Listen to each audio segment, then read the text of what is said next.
I live in Portland. Not the trendy microbrewery Portland that out-of-towners think they know, but the damp, moss-slick, dead-leaf Portland that stretches out beyond the breweries and bougie brunches. My apartment is on the east side, tucked behind a faded grocery store and a boarded-up laundromat. Nothing about it screams haunted, or historic, or even interesting. Just an old brick building with bad plumbing and a revolving door of tenants. I've always kept a quiet life. Work at a small insurance firm downtown, where the most excitement I get is catching someone trying to fake a back injury. I microwave my dinners, water the one surviving plant in my kitchen, and fall asleep to whatever documentary Netflix thinks I should care about. It's the kind of monotony I used to find depressing in my 20s, but now I cling to it. Routine is safety. The first time I noticed the noise was late March. One of those bone-soggy nights where the rain doesn't fall so much as leak from the sky. I had just settled into bed, half listening to a podcast when I heard it. A sound like tapping, soft and deliberate, coming from below my bed. My apartment doesn't have a basement, just hardwood floors and a crawl space sealed under a hatch in the hallway closet. I told myself it was the pipes, or maybe the wind knocking a branch loose outside. I rolled over and forced myself to sleep. But the next night, it came back. Same sound. Tap. Tap. Tap slower this time, like someone testing the floorboards from beneath. I got out of bed, heart nudging against my ribs, and pressed my ear to the ground. Nothing. Just the groan of the building settling, the hum of the fridge in the other room. Still, the sensation clung to me, this itch of wrongness under my skin. The days stayed ordinary. Coffee in the break room, meetings about risk assessments, the occasional awkward lunch with a coworker who overuses air quotes. But when I came home, the air inside my apartment felt different. Too still, like the walls were listening. By the end of the week, I'd convinced myself to check the crawl space. It hadn't been opened since I moved in, mostly because I didn't need to. But that Friday after work, I grabbed a flashlight, knelt in front of the closet, and opened the hatch. The air that rushed up was stale and wet, like old paper and something else, faintly metallic, almost like blood, but dulled by time. I aimed my light down into the dark. Nothing. Just dirt, a few cobwebs, and the exposed beams of my floor. No raccoons, no squatters, no reason to feel afraid. I closed the hatch and latched it. But that night the sound came again, this time closer to the head of my bed. I held my breath and listened. Not just tapping now. Scraping. Long, slow pulls of something against the underside of the wood. The kind of sound that makes your teeth hurt to hear. And then, worse, something else. Breathing. Not mine. A wet, animal breath, as if someone were laying face up just beneath the boards, exhaling in tandem with my every inhale. I bolted upright, adrenaline needling into my chest. I stood there in the dark for a long time, listening, heart racing. Then it stopped. I didn't sleep the rest of the night. Just watched the slats of light from the street lamp crawl across my ceiling until morning. The next day I called the landlord. Told her I thought maybe an animal got in through the foundation, maybe a possum or a raccoon. She barely seemed interested. We don't get many pests. Maybe try a sound machine or something. A sound machine. As if white noise would drown out something living beneath the floor. Over the next few nights, the sounds returned. Not every night, not predictably, but enough to make me start sleeping with a hammer under my bed. Sometimes I'd wake up to absolute silence, but with the sense that I hadn't been alone, that something had been listening to me sleep. The worst part? It wasn't just noise anymore. Things began to shift. My silverware drawer once opened on its own in the middle of the night, each spoon and fork laid out neatly on the kitchen floor. I would find smudges on my bedroom mirror, as if something greasy had pressed a finger to the glass and then dragged it downward. And one night, after a particularly restless sleep, I woke up to find dirt on my sheets. Damp, cold dirt, as if someone or something had crawled into bed with me while I dreamed. The rational part of me The insurance adjuster, the spreadsheet guy, told me there had to be an explanation. Old pipes. A neighbor with insomnia. Hell, maybe I was sleepwalking and didn't realize it. But the other part, the one that lingered too long at the hatch in the hallway, that part knew better. Something was under the floor. Something that didn't want to be there. Or worse, something that wanted me to know it was there. The tapping had changed. No longer random, it came in patterns now. 3 taps. A pause. Then 2. It almost felt like a message, and for the first time in my life, I stopped feeling safe in my own home. I didn't go to work that Monday. I told my boss I was sick, and in a way, I was. Not with the virus or the flu, but with the creeping dread that had lodged somewhere in my spine. I spent the whole morning sitting in the living room listening. No podcast, no TV. Just the soft wheeze of my radiator and the groan of the old pipes that fed through the building like veins. I stared at the floor so long my vision blurred. I needed to do something. So I made coffee and sat cross-legged on the living room rug with a pad of graph paper. I drew a rough outline of my apartment, marking where the tapping had occurred. Bedroom, mostly, but once in the hallway, and another time near the kitchen. I jotted down the time I'd heard it, the frequency, the rhythm. 3 taps, a pause. 2 taps, again and again. I played it back in my head like a mantra, like Morse code. After a few hours, I folded the graph paper and stuck it in my desk drawer. Maybe it meant nothing. Maybe I was having a breakdown. Still, I didn't leave the apartment. That night, I brought my flashlight to bed and kept the hatch open. It felt like bait. I laid there in the half-dark, heart pounding so loudly it drowned out the normal sounds of the night. For a long time, nothing happened. And then, just past 2 o'clock, I heard it. Not from the crawl space, but from the hallway. Bare feet, dragging slowly across the old hardwood. No taps this time.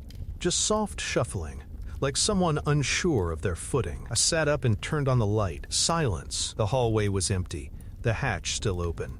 Nothing inside but shadows and the smell of damp earth. But I knew what I'd heard. My body knew. That night, I dreamed of wooden floorboards cracking open like a mouth, teeth made of splinters, and something pressing up from below, hungry and slow. I started hearing the noise in the walls, whispers. Not words exactly, just the suggestion of breath behind plaster. Sometimes it sounded like someone speaking from underwater, vowels stretched and slurred. Other times, it was closer. A murmur directly beside my ear as I reached for the light switch. I would whirl around, heart in my throat, but find nothing. The worst was the smell. It began as a faint, earthy musk, like soil that hadn't seen sunlight in centuries. Then it thickened, became acrid, sweet and sour at once, like rot behind a wall. It clung to my clothes, my hair. I'd shower, change, scrub the carpets, and still, it returned. I finally broke down and called a pest control service. The guy who came out was named Keith. He was friendly, practical, one of those guys who wore wraparound sunglasses even indoors. I explained the noises and the smell, trying to keep my voice level to sound sane. Probably raccoons, Keith said, squinting at the crawl space hatch. Or rats. You'd be surprised what can squeeze through a wall. He crawled inside while I waited in the kitchen, hands tight around a mug of black coffee. He came out 20 minutes later, pale and quiet. Not alarmed, just blank. What'd you find? He didn't answer at first, just stared at the floor. Then he shook his head. Didn't see anything alive. But it's weird down there. Weird how? He scratched the back of his neck.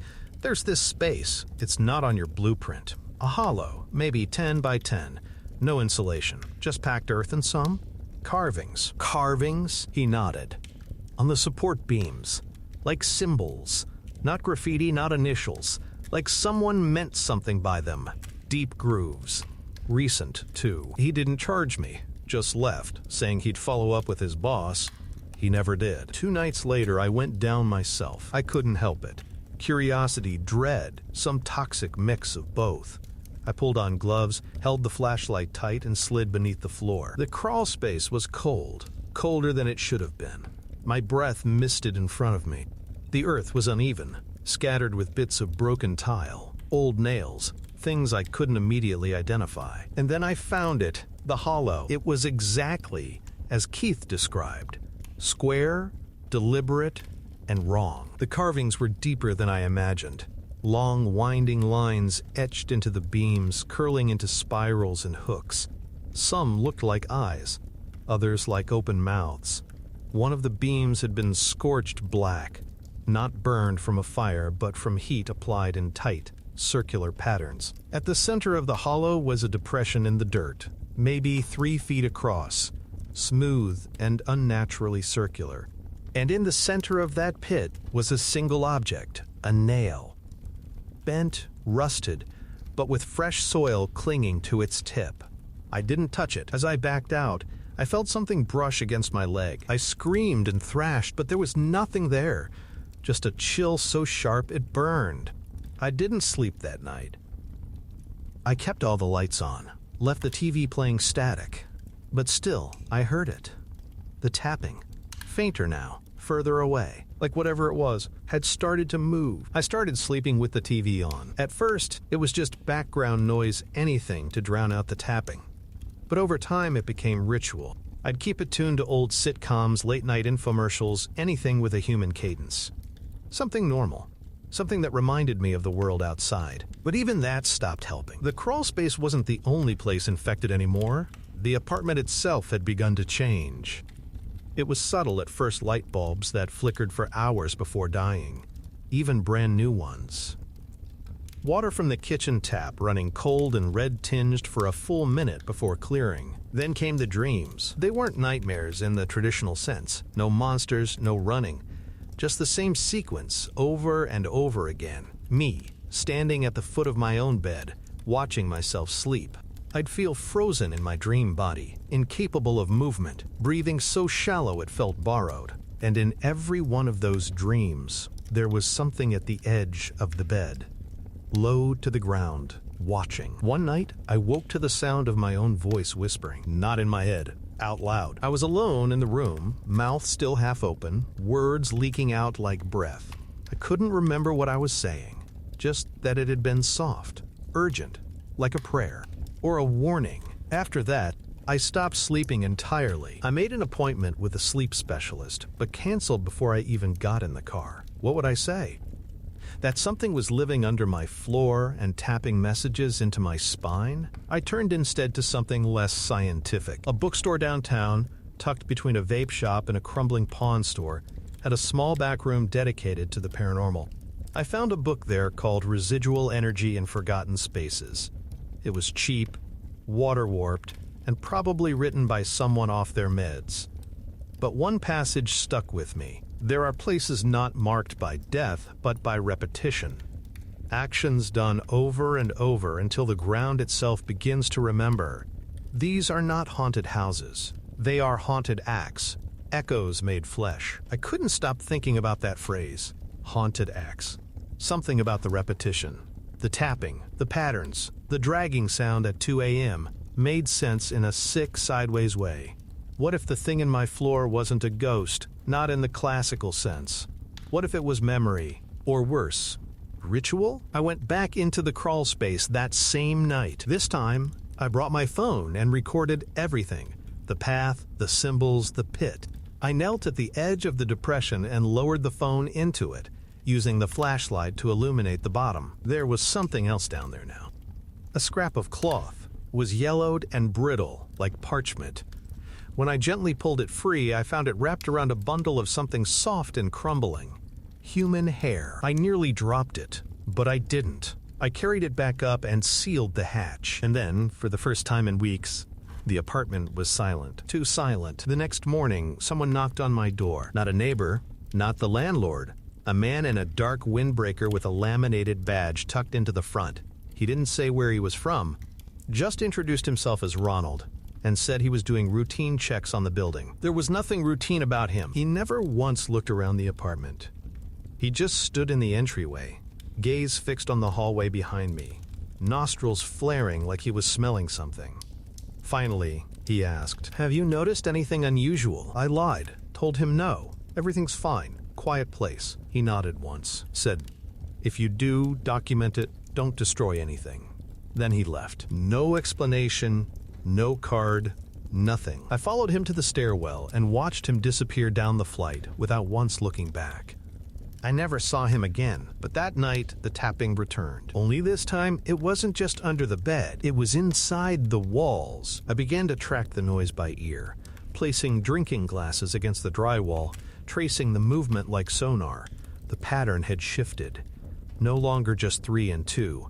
Now it was 5. Then 7.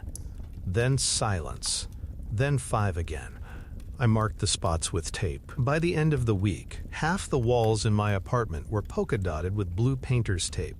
The pattern didn't repeat in any human rhythm. But something inside me, some deep, animal part recognized it. Like it was trying to form a word. I found myself muttering to the walls, not actual words, just breath sounds, echoes, like I was trying to mimic it. Sometimes I caught my own reflection doing it without me.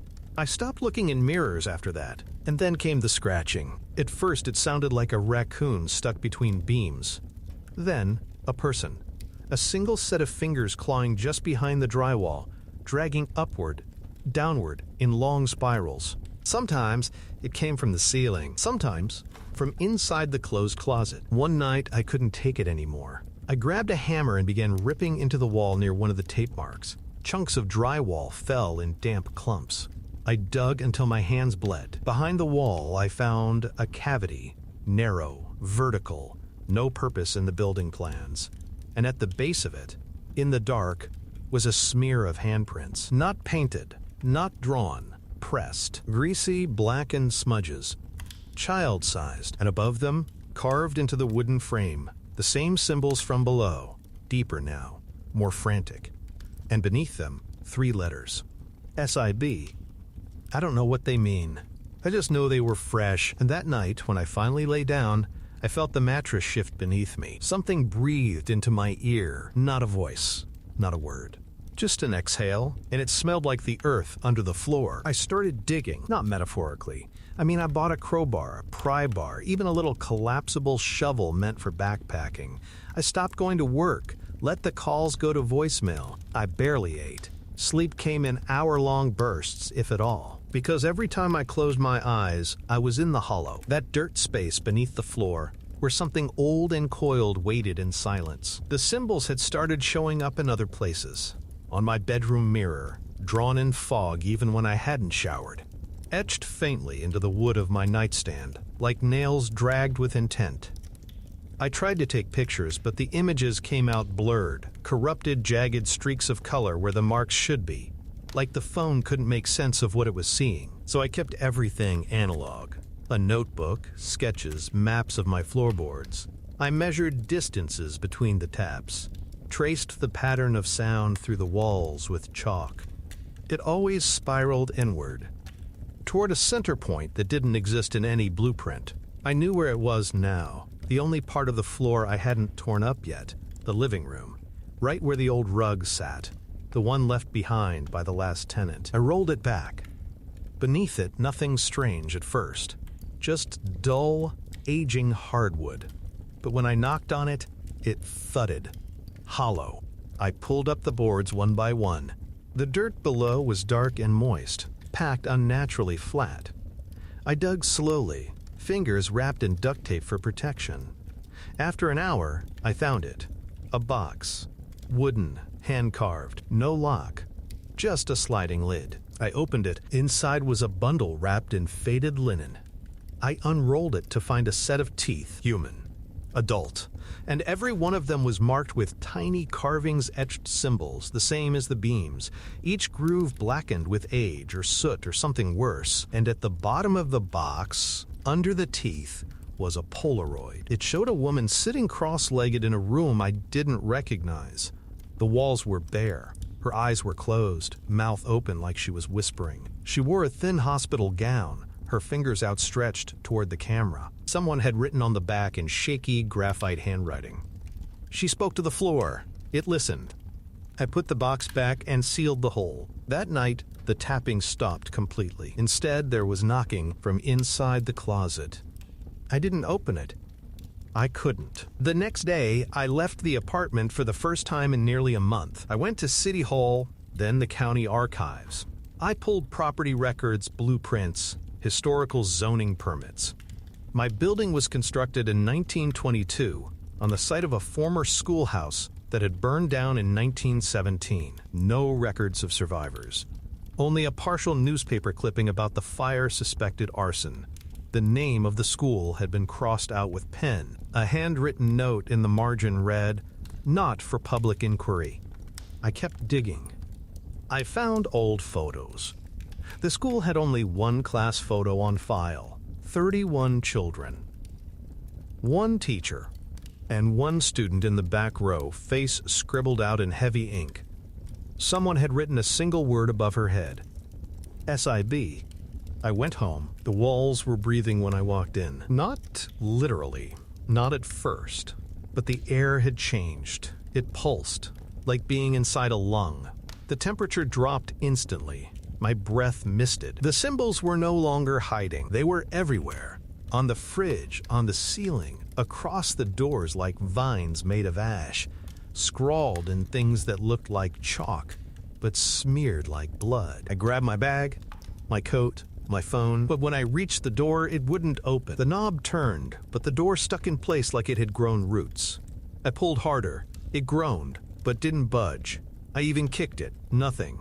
No give. Behind me, the closet door creaked open. No breeze, no movement, just the soft sound of wood on wood. I turned and screamed, not because of what I saw, because of what I felt. The room had shifted, tilted, like a mouth closing. The hallway beyond the closet stretched impossibly long now. It didn't lead to the bathroom. It led down, sloped, shadowed, with a floor that wasn't made of my cheap apartment tile anymore. Just dirt. Fresh, loose, ready. The air smelled like her, like the teeth box, like the hollow. I stepped back, slammed the closet shut, and from the other side came a voice. Small, gentle, like a child's whisper through cupped hands. "Let me in." The walls cracked. Thin, splintering sounds echoed behind the drywall. I could see the bulge where pressure built, like something pushing out. "Let me in," it said again. The voice was wrong. Too sweet. It sounded like someone remembering a voice, not the voice itself. I ran to the bathroom, locked the door, sat on the edge of the tub, clutching a flashlight and my phone. No signal, of course. For the next 3 hours, I listened to the voice pace the apartment. Not with footsteps. With shifts. The creak of weight distributed across the floor in unnatural ways, as if something moved by leaning. Like an animal that had learned to mimic a person's weight. At 3:17, it stopped. I waited. Then, silence. And in that silence, I heard the tap again. 1, 2, 3. A pause. 2 more, but this time, it came from inside the bathroom. Under my feet, the drain of the tub began to gurgle. And then I understood. It didn't live beneath my apartment. It lived beneath me. Wherever I went, it followed, because I had listened, because I had opened something. And now it knew my name. I left before sunrise. Didn't pack. Didn't clean. I just walked out barefoot, keys still on the kitchen counter. The door that wouldn't open the night before gave way easily this time. No resistance. As if whatever held it had let go or moved on. The hallway was silent. The whole building muted, like a photo with the color drained out. I didn't see another tenant. Not a soul, just rows of closed doors and that stale hallway light, flickering like a heartbeat out of sync. Outside, the city was normal. Damp sidewalks, newspaper pages stuck to curbs. A woman jogged past me with earbuds in, oblivious. A bus hissed to a stop across the street, doors wheezing open. Birds chirped. A dog barked. Everything played its part. I almost started crying. That's when I realized I hadn't heard my own voice in days. I spoke aloud, just to check. "Hi." It came out small, unfamiliar, dry, like I'd been breathing sand. I stayed with a coworker for a few nights. Told her I had a mold problem, that I needed time while the apartment was inspected. She didn't ask questions. People don't, usually, when the explanation sounds just boring enough. But I didn't sleep. Every time I closed my eyes, I felt it again. That tapping, no longer under me, inside me. A sensation at the base of my spine, like a pulse knocking from within. Like my body remembered the rhythm and didn't want to forget. I left her place on the fourth night. Checked into a cheap roadside motel under a different name. There's a kind of anonymity in old motels, thin walls, generic art, air heavy with disinfectant. Perfect for hiding. Or becoming something else. I stayed there for 2 weeks. I didn't go to work. I didn't tell anyone where I'd gone. I just listened. Sometimes I'd record myself while I slept. The first few nights, nothing. Static. Snoring. A cough or two. But on the 8th night, I played back a recording and heard a voice. My voice. Soft. Calm. And speaking in a language I didn't understand. I replayed it over and over. Slowed it down. Boosted the audio, nothing helped. But each time I heard it, my eyes would tear up, my chest would seize like it was meant for me, like my body recognized it, even if my brain didn't. The voice wasn't saying words, it was calling. I started to notice patterns in other places. Graffiti near underpasses shaped like the symbols in my walls. Cracks in the sidewalk that spiraled inward toward invisible centers. A bus stop scratched with 3 vertical lines and a curved hook identical to the carvings on the teeth. At a bookstore, I found a paperback with the word SIB scribbled inside the cover.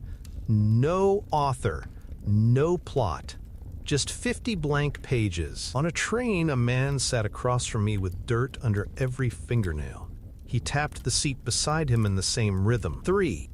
Pause. 2. I got off at the next stop. Even though it wasn't mine, it was spreading, or maybe it had always been here, and I just hadn't learned to see it yet. I finally went back to the apartment.